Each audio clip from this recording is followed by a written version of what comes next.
A jet aeroplane is flying with a velocity v at right angles to Earth's magnetic field near the North Pole of the Earth. So we're to believe that this guy's flying at some spot where the magnetic field lines come out of the South Pole and go into the North Pole, right? Right? Which, of course, means the North Pole actually is South Pole. Right? Looks like someone's ears. Anyway, the airplane's flying right there, right? Maybe it's flying right at us here, right? So they've got the magnetic fields into the page because they're at the North Pole. They're going into the ground, right? So we're looking at it from above is what we're looking at here, right? Okay, so let's see. Electron of charge magnitude E. Oh, good. All right, in the metal wing of the plane is shown there, right? What direction will this electron experience a magnetic force? All right, the force on the electron in this situation. Okay, so use your right-hand rule. Index finger's this way, right? Middle finger will be into the page, right? Okay. And then remember it's an electron, so of course it's going to be opposite that direction that you get with your thumb, okay? Remember it's a negative charge, so it's either to the right or this way, okay? State an expression for the magnitude of the force on the electron in this situation, right? And of course, the magnitude, we're going to use force as QVB.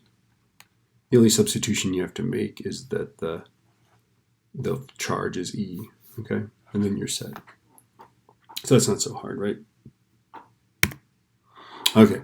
While the plane is flying steadily in the magnetic field, the electrons in the wing experience this magnetic force, but do not move along the wing. Such motion is opposed by an electric field arising in the wing. Explain how this electric field originates, and draw a vector in the diagram to show its direction.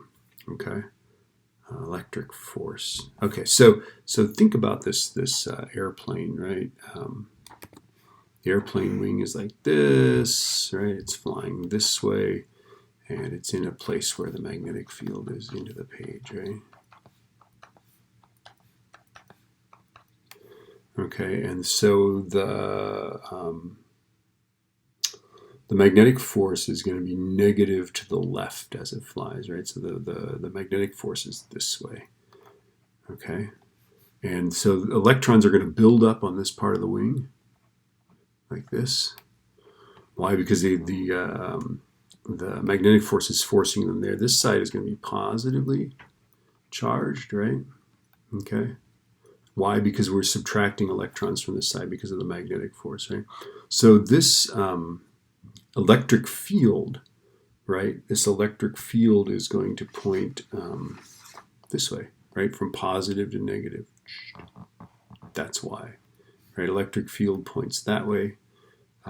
So I'll explain how this originates. It originates because of the charges build up here because of the magnetic force, right? And show its direction. Explain why the electric force is exactly equal to the magnetic force in this situation. This has to do with equilibrium, right? Imagine that the electric force, which opposes, by the way, remember the electric field is this way, but the force it exerts on the electron is the other way, right? Okay, so here's our electric force. Okay, and here's the magnetic force. What they're saying is that these two forces are equal. Okay, imagine that they weren't equal. If they weren't equal, then electrons would move. When would they stop moving? They'd stop moving when they were equal, right? So the fact that the electrons can move means that they will move, right? Really fast, right? Okay, the front will move at the speed of light. The electrons themselves much more slowly, right? Okay, but anyway, so the electric force is exactly equal to, because if it weren't, then charge would move, right? Show that the magnitude of the electric field produced on the wing is given by E equals V over B, right? Well, that's an interesting thing, right? Okay. Remember that E is force divided by charge, right? Okay. Remember that force is QVB, right? Substitute this for force. cancel. I think you've got it. All right. Derive an expression for the induced potential difference which arises between the tips of the wing. And I think, do they tell us the length of the wing? They must tell us the length. Yeah, they do tell us the length. Let's see. Let's see. Wingspan is L.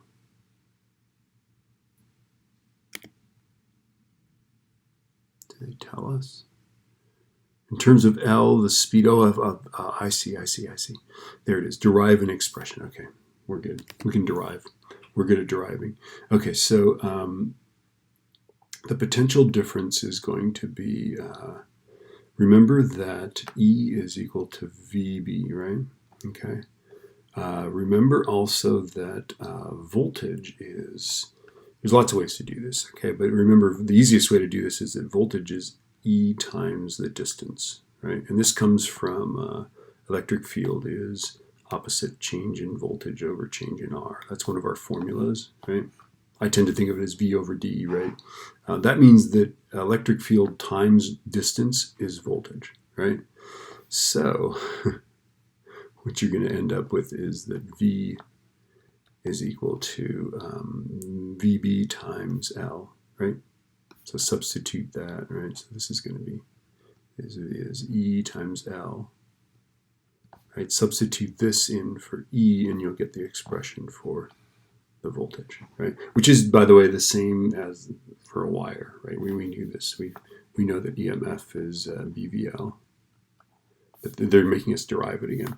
Calculate the potential difference developed between the wingtips if the plane flies at 200 meters per second. There's field, and there's your field strength, there's your L. Multiply those together, and you'll get something that's about 1/2 volt. Okay, and I think that's it for that page. Let's take a look at the next page here. Okay, would the potential difference between the wingtips still arise if the plane were flying near the equator? Explain. Well, between the wingtips. Okay, so let's think about this. If you're flying near the equator, those field lines are... It seems like you're not crossing the field lines, right?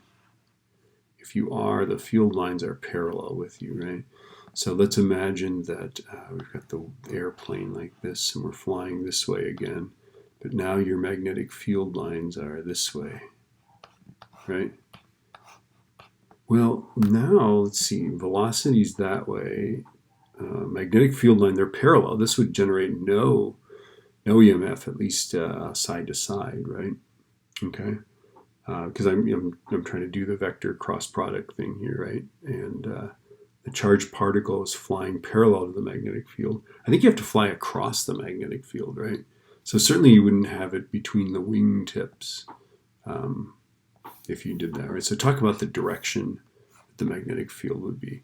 We only get it between the wingtips if the magnetic field is perpendicular. So if it's either like this, right, into the page, or this way, right, gives us, that will generate an EMF, right, if it's flying like that. So if it's right angles, it'll be this way or this way. But if it's parallel, it'll generate it in some other dimension, right? Okay, suppose one wanted to check if there really was a potential difference between the wingtips. If one connected a moving coil voltmeter, that's just a voltmeter, okay, between the wingtips, would it give a reading? Explain. Okay, well, okay, so here's this thing flying. All right, let's answer this, okay? Actually, let's go back to the picture of the airplane, right? Okay. So let's imagine that, so we know that this side ends up being negative, right? And this end is positive. Well, if we take the leads of a voltmeter and run it here, and we go voltmeter, and we go like that, right? These leads are going to have exactly the same potential built up in them, and there will be no movement of electrons. Therefore, the voltmeter is going to read 0, okay? Because these leads also contain metal. That metal is also moving that way at 200 meters per second. It's going to have the same exact equilibrium between the magnetic field and the electric field. So there's going to be no motion of electrons in those leads after an instant of you unfurling them. So therefore, this thing's not going to read any voltage. Okay. All right. Will there also be a potential difference between the nose and the tail of the plane? Explain why and why not. Well, remember that the magnetic force is acting this way. So it's not going to be between the nose and the tail, but it'd be from this side to this side, the pilot's side to the co-pilot's side or something like that, right? Not between the nose and the tail, but it's going to occur, the potential difference occurs this way, okay? That's what's going on there. So yeah, not so much between the nose and the tail. But if you could get the airplane to fly sideways through the magnetic field somehow, then you'd get nose to tail magnetic field. Use your right hand rule, you can show this, okay? I think, is that it? I think that's it. Oh, we got that one to do.